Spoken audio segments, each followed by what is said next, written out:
to my talk, Decoding Performance with Data. And for those who don't know me, or what I'm up to, I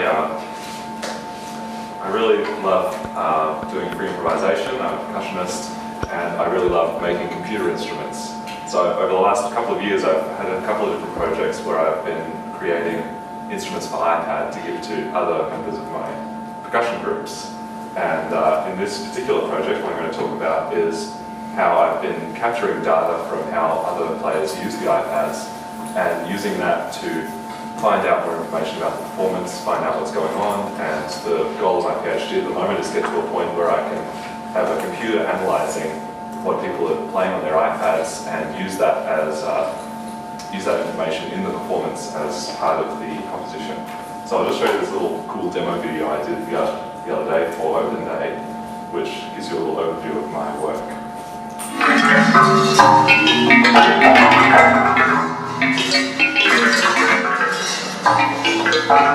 this is my group Ensemble Metatone, and we're actually using both percussion instruments and iPads. You can see I've got one here, Jonathan's got one over there, and Christina's got one on her stand, and Yvonne at the top has one on her stand as well. And my philosophy with these instruments is that we make them really simple. So there are two actions that the percussionists can use. They can either tap like Christina is doing there, or you can swipe, which she'll do in a minute. And when you're tapping, you make a sort of percussive sound, and when you're swiping, you're controlling the volume of a computer-generated sound. Now, when we're doing these performances, I have all the iPads connected to each other over a Wi-Fi network, and we can use that to gather data about what the ensemble is doing. We can use it to send messages between the iPads, and later on I'll tell you about how I'm analysing the data that we collect through the performances.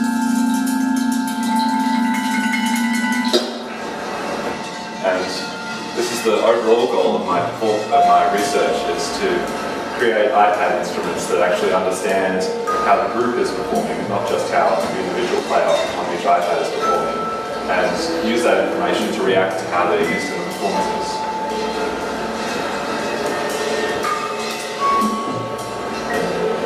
This is a video that we made from a rehearsal session we were having in the listening studio over in the Hidden Power building earlier this year.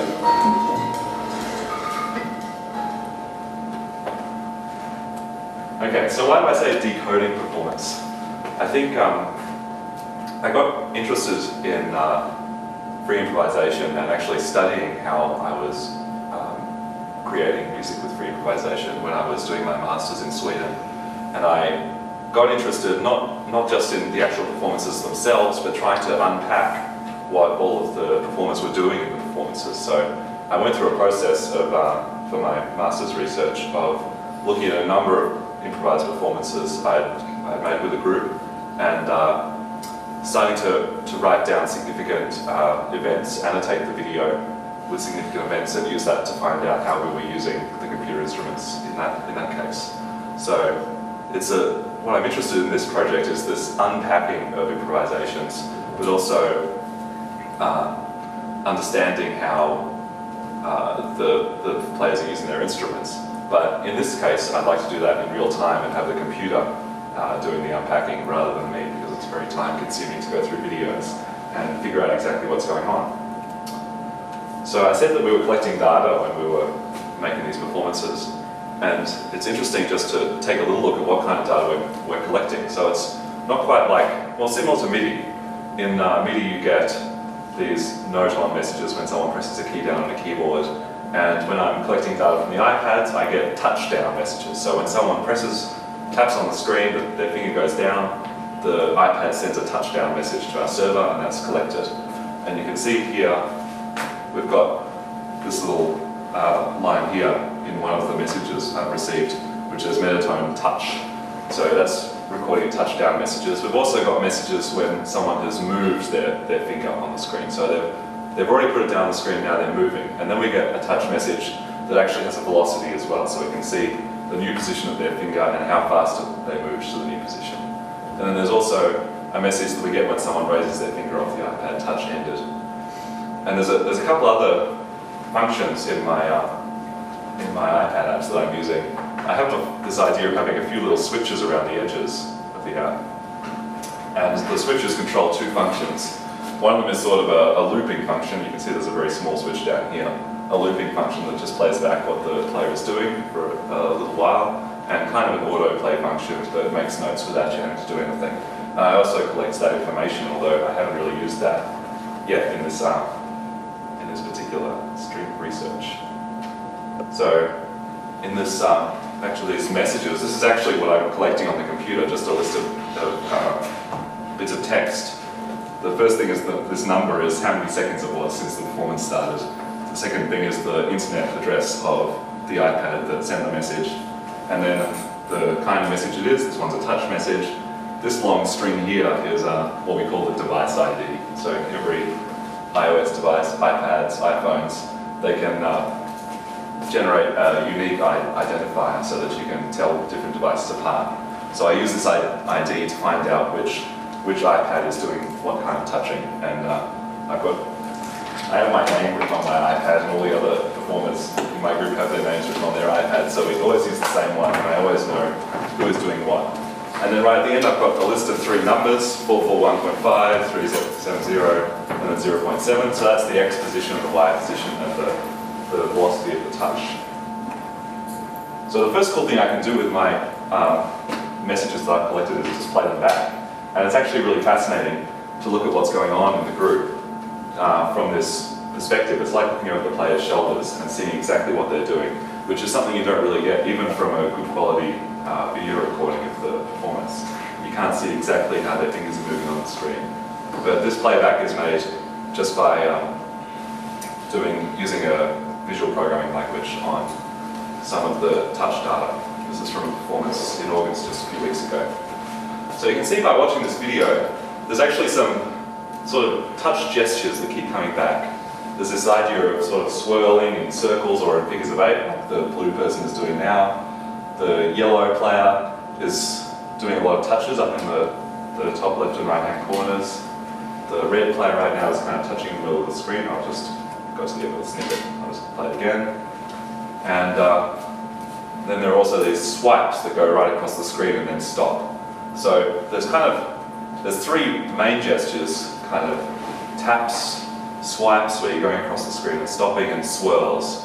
And as we were doing these rehearsals and discussing what we were doing in our free improvisations, all the players in my group kind of agreed on a few gestures, or we suggested ideas about what we were using and how we were using them musically. So I started to get this idea that maybe we can recognize these gestures when the performers recognize them from the data. So I've actually got into this idea of classifying gestures, using a computer to classify them. So based on discussions I had with my group, I developed this little list of 9 different kinds of gestures there. So the first one is important nothing, when someone's not doing anything. It's an important statement musically. There's 2 different kinds of taps, I just said, slow and fast. Sometimes people are tapping slowly, sometimes they're going fast. I'm just going to make an arbitrary split there. There's 2 different kinds of strokes where they're swiping across the screen, fast strokes and fast strokes that kind of accelerate towards the end. That was one that some of the musicians were doing, and that has an interesting sound because as they're accelerating, it gets louder. You can't quite hear it. So they make a loud sound towards the end of the acceleration. Then I've got 3 different kinds of swirls, a very slow swirl. Some of the players really liked doing this thing where they basically almost weren't moving. They were just making the quietest sound possible and slowly swirling across the screen. When you speed the video up, you can see that they are doing a swirl in a whole circle. Then big swirls and small swirls, just different sizes. And then a combination, you can actually swirl with one finger and tap with the other. And tapping makes percussive sounds over the top of the swirl. So that was that little list of 9 gestures was what I was looking for. So at this point I started to look at ways automatically finding gestures using a computer. And what I wanted to use was this technique called machine learning. And what you do there is you have a computer program which you teach to recognize certain patterns in data. So it's really a statistical technique. You've got this algorithm, it knows how to classify data that it gets into several different different groups, and you have to teach it how to do that by presenting it data that is already matched up with the group. So the particular classifier I went for is this one called a random forest classifier.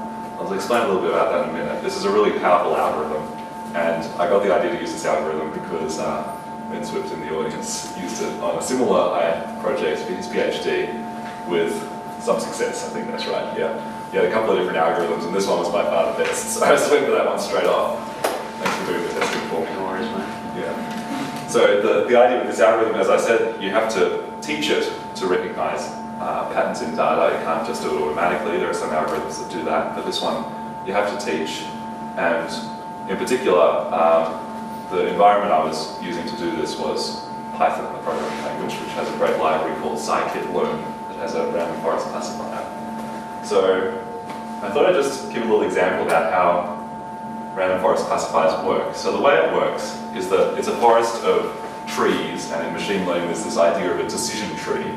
So my little funny example, which I thought would appeal to percussionists, was suppose you've got an instrument in front of you. It's a keyboard percussion instrument, but you don't know what its name is, and you're trying to figure it out. So you can use this decision tree to try to figure out what class of keyboard percussion instrument you've got.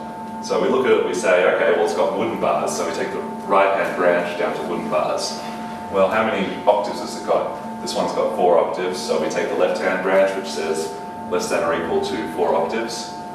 And then we take the right-hand branch, which says definitely 4 octaves. Now, we still don't know what instrument it is. There's still one more choice to make. What's its lowest note? And on this particular instrument we've got in front of us, the lowest note happens to be middle C, which we can tell by comparing with the piano. And that means that it must be a 4-octave xylophone, where the lowest note is at middle C. So we've got a xylophone, not a marimba, not a glockenspiel, not a vibraphone. And in the case of my classifier for classifying gestures, the ends of each branch of this tree are going to be one of the different kinds of gestures, and the data you put in at the top is going to be a list of features about the touches that have been happening on the screens.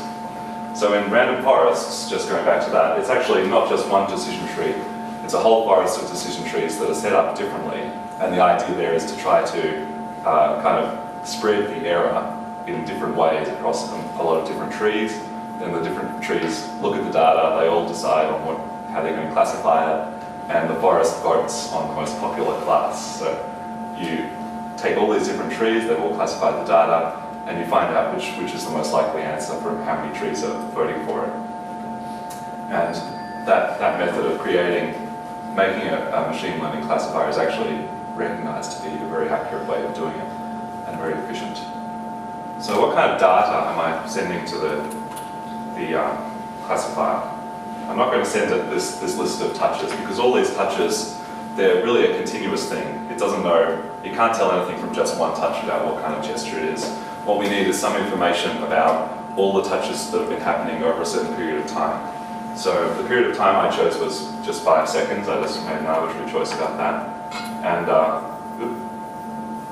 then I took 5 seconds of data from each player, just from one player we take the 5 seconds, and then we look at these kind of features about the list of messages we've got over the last 5 seconds. So this is the actual list of features that I give to the classifier. We've got the number of touchdown messages, so the number of times someone has started touching the screen, the number of touch move messages, so the number of times the iPad has reported they've moved their finger, then the average position in the X direction horizontally, the average vertical position, Y, standard deviation X, standard deviation Y, and then the average velocity, so how fast they're moving their finger around the screen on average. And I said that random forests is the kind of algorithm that you need to train. You need to give it some sample data that you know the classification, and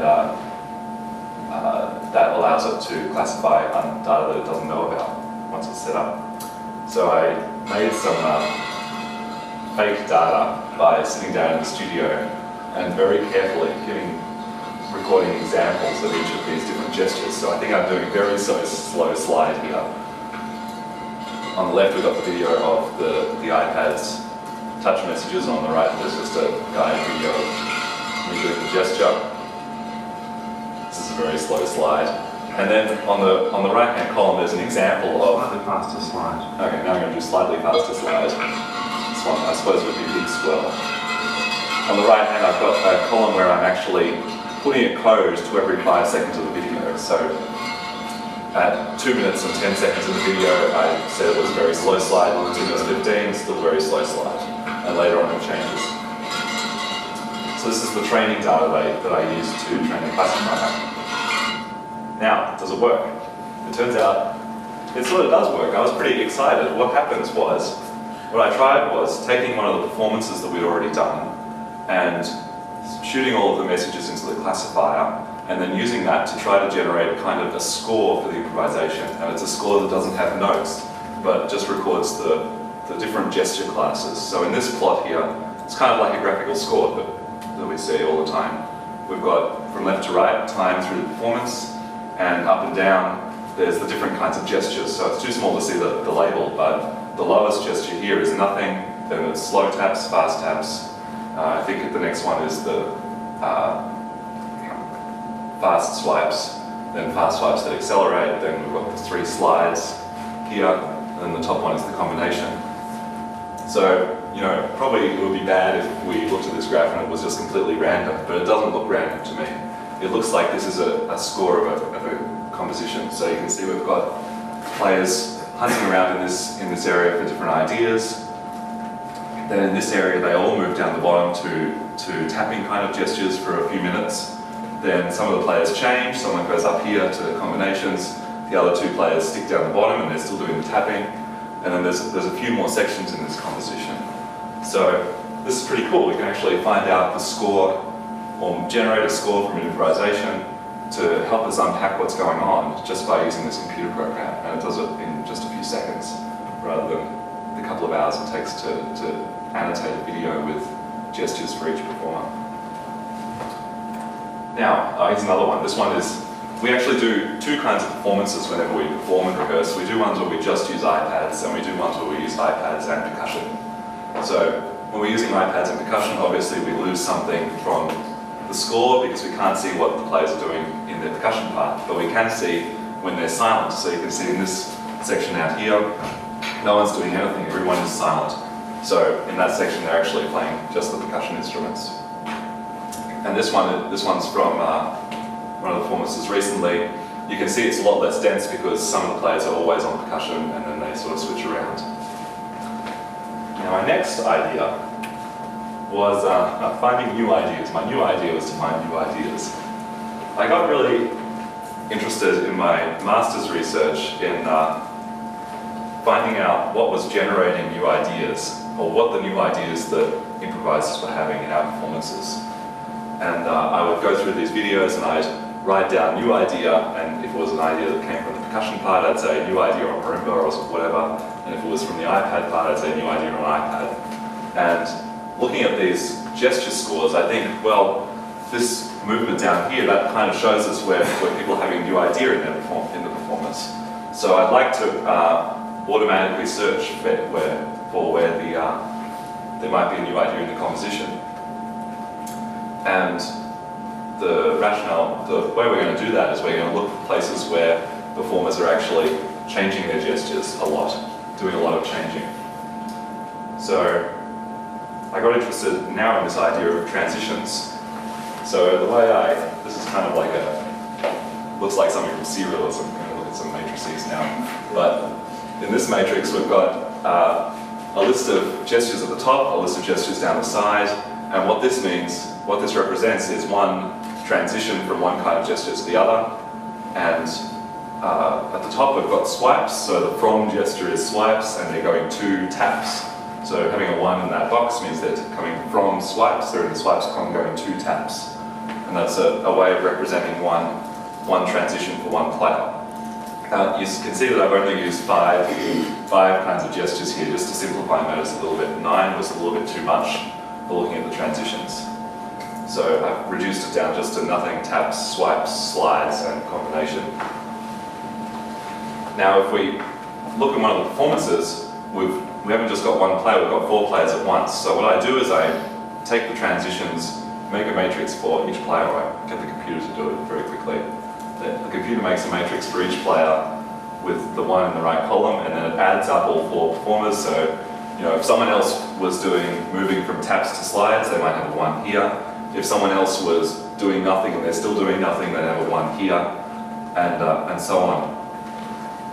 And then I actually take a few transitions and add them up. So over 15 seconds, we've got 3 transitions, 1 on the border. So there's the first 5 seconds, transition to the next 5 seconds, transition to the next, and then transition to the next window. And in these matrices, when players are staying the same, they're sticking on the same gesture, they're going to have ones in the diagonal column, diagonal boxes, and when they're changing gesture to something else, they're going to have ones off the diagonal, either below it or above it. Now here are some little plots of actual transitions from the last performance we were looking at. So this one on the left, it happens it's the transition over 15 seconds starting at 6:45 p.m. in that performance. And you can see that these dark squares are all on the diagonal. So this way of plotting it just takes the numbers and turns them into colors. So the higher the number, the darker. And at this one over here, we've got most of the colors off the diagonal. There's one little gray square on the diagonal, but it's a pretty low number. And there's way more information off the diagonal. So I'd like to figure out a way of getting the computer to automatically recognize when there's a lot of numbers off the diagonal and not that many on the diagonal. So what I do is I go through a whole list of transitions. Here's all of the transitions for performance. There's these little plots. You can see where you can sort of see a little bit of information from this visually. You can see ones where there's a lot of diagonal action, like this one jumps out, very diagonal. And you can see ones where there's a lot of not diagonal, like the very first one where people start with nothing and then start making gestures. There's this one here, it's got quite a lot of information off the diagonal down here and up there. You can start to see this visually, but I'd like the computer to recognize it. So what I want to do is actually get the computer to recognize change.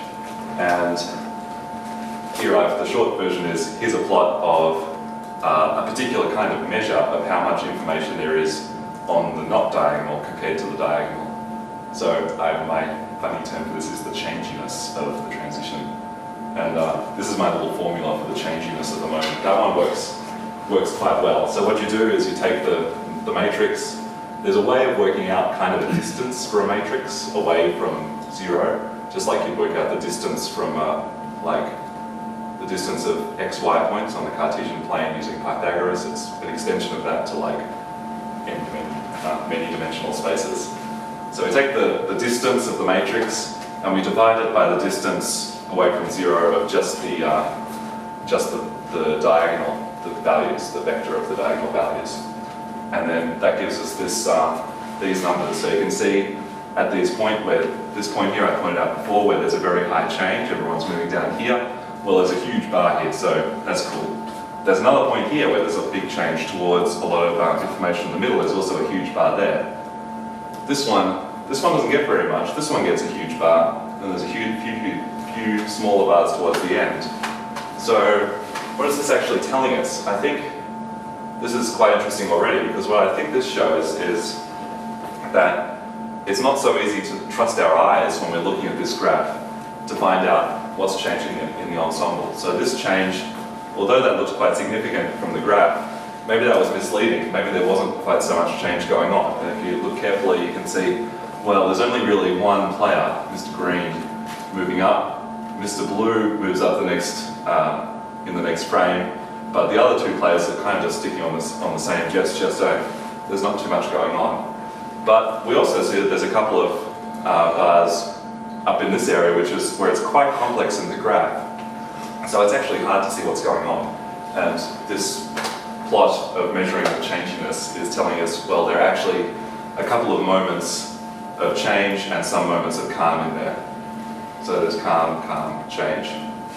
And again, this is something that we can use in real-time performances. We can have the computer program, while it's logging the messages, calculate how much change there was over the last 15 seconds. And maybe we can use that to influence the performance.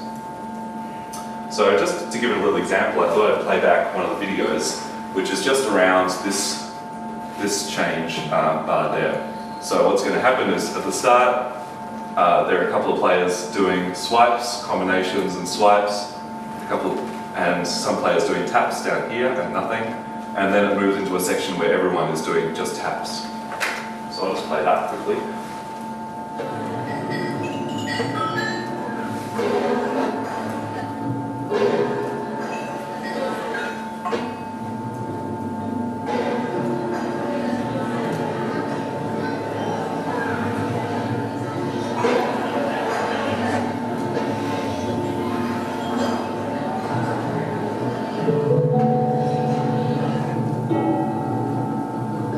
Now everyone's tapping.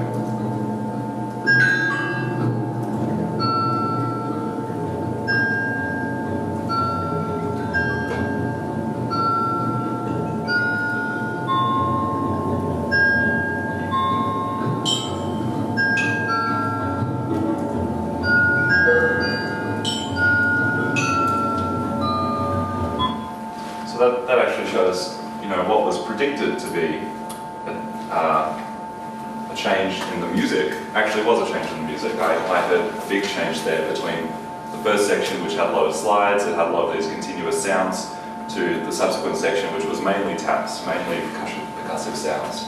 So this measure of changiness, is actually useful in a musical sense for finding out when there's maybe a new idea in the composition or when the players have gone in a different direction. And I think it's also interesting, it's also interesting to look at how this, how we're structuring our performances. As improvised, so we don't talk about the structure of the performances. It just sort of falls out while we're playing. But we often what I see is a period of hunting towards the start of the performances, and then a few sections of different ideas before we get to the end. So in this is one with percussion, so we don't see quite as big a bars as in the previous one. But you can see there's quite a high but constant change in this area here. Then there's two big changes as we move into new ideas. This section's pretty low, so that's kind of staying the same, on the same kind of gestures, doing the same thing. We've got another change here, then another section of static activity. Then towards the end, there's a few different ideas coming out, and then we decide to, wind it up at the last part. So that's actually sort of similar to the first graph that I showed, where we've got a couple of bars at the start, hunting for different ideas. Then we've got two main ideas in the compositions which come out, and then the last section where we sort of wind it up with a couple of taps. So what's my goal in all of this? I really want to get to the point where I'm using this kind of analysis in live performance. I want the server that's logging all the messages to recognize these new ideas, and I want it to respond to the performers by changing the available sound on the iPads or making some other impact to the way that the percussionists can play. I have a philosophical viewpoint on how to design computer musical instruments. I really like the idea that all the sounds in the performance are created by the players, so I want to extend our natural ability or the ability we practice to be improvisers by creating our own sound with our hands as percussionists. I want to extend that with computers rather than replace it with computer improvisers that just play sounds by themselves.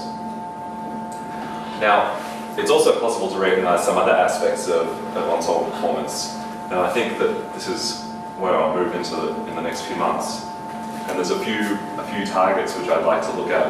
One would be imitation. So looking for when one player has one gesture and then subsequently other players copy them and move into that gesture. So that would actually be looking for the initiator of new ideas.